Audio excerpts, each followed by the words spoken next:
மேற்கு வங்கத்தில் நடந்து முடிந்த சட்டசபை தேர்தலில் தோல்வியை தழுவிய நிலையில் மம்தா பானர்ஜி தலைமையிலான திரிணாமுல் காங்கிரஸ் கட்சி பிளவுபட்டு வருகிறது. அக்கட்சியைச் சேர்ந்த 80 எம்எல்ஏக்களில் 60க்கும் மேற்பட்டவர்கள் கட்சிக்கு எதிராக வெளிப்படையாக கிளர்ச்சி செய்து வருகின்றனர். அக்கட்சியின் நாடாளுமன்ற உறுப்பினர்களிடையேயும் அதிருப்தியின் அறிகுறிகள் வெளிப்பட்டுள்ளன.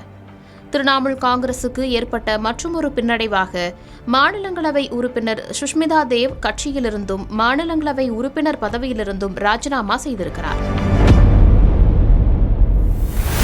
ஜூன் 8 அன்று மாநிலங்களவை எம்பி சுகேந்து சேகர் ராய் நாடாளுமன்றத்தின் மேலவை உறுப்பினர் பதவியிலிருந்தும் திரிணாமுல் காங்கிரசின் அடிப்படை உறுப்பினர் பதவியிலிருந்தும் ராஜினாமா செய்தார். திரிணாமுல் காங்கிரசின் அதிருப்தி எம்பி ககோலி கோஷ் தஸ்துதார் 20 எம்பிக்கள் அடங்கிய ஒரு பிரிவு தனி இருக்கை ஏற்பாடுகளுக்காக மக்களவை சபாநாயகரிடம் முறைப்படி கோரிக்கை விடுத்துள்ளதாக தெரிவித்தார். இதன் காரணமாக திரிணாமுல் காங்கிரஸ் பெரும் பின்னடைவை சந்தித்து வருகிறது. எனவே கட்சியை வலுப்படுத்தவும் திரிணாமுல் காங்கிரஸை அழிவிலிருந்து தடுக்கவும் அக்கட்சியை காங்கிரசுடன் இணைக்க பேச்சுவார்த்தை நடந்து வருவதாக செய்திகள் பேசப்பட்டன. திரிணாமுல் காங்கிரஸ் தலைவர் மம்தா பானர்ஜிக்கும் காங்கிரஸ் முன்னணி தலைவர் சோனியா காந்திக்கும் இடையே நடந்த சந்திப்பை தொடர்ந்து இது பேசப்பட்டது. இந்தியா கூட்டணி கூட்டத்தில் மம்தா பானர்ஜியும் சோனியா காந்தியும் கட்டித் தழுவிய புகைப்படங்கள் பரவலாக பகிரப்பட்டன. இந்நிலையில் இணைப்பு குறித்த பேச்சுக்கு திரிணாமுல் காங்கிரஸ் மறுப்பு தெரிவித்துள்ளது.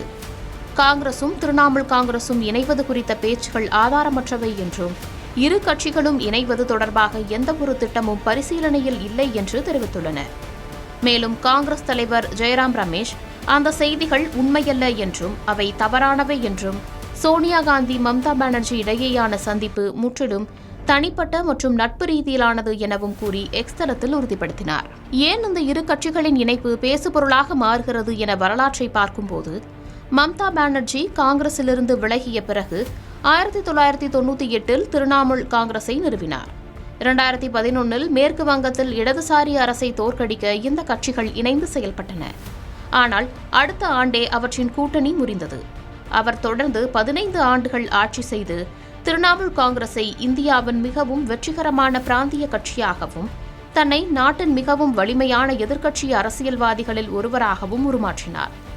சமீபத்திய மேற்கு வங்க சட்டமன்ற தேர்தலில் ஏற்பட்ட தோல்வியை தொடர்ந்து திரிணாமுல் காங்கிரஸ் கட்சிக்குள் உட்கட்சி பூசல் நிலவி வரும் நிலையில் இந்த நிகழ்வுகள் நடந்து வருகின்றன.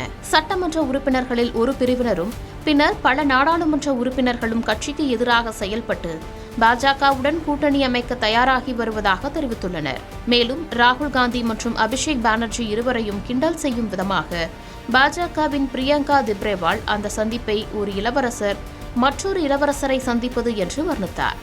இப்படி பல்வேறு யூகங்களுக்கு மத்தியில் இந்த இணைப்பை இரு கட்சிகளும் மறுத்துள்ள போதிலும் கூட்டணிக்கான ஆலோசனைகளும் தீவிரமாக முன்னெடுக்கப்படுகிறது.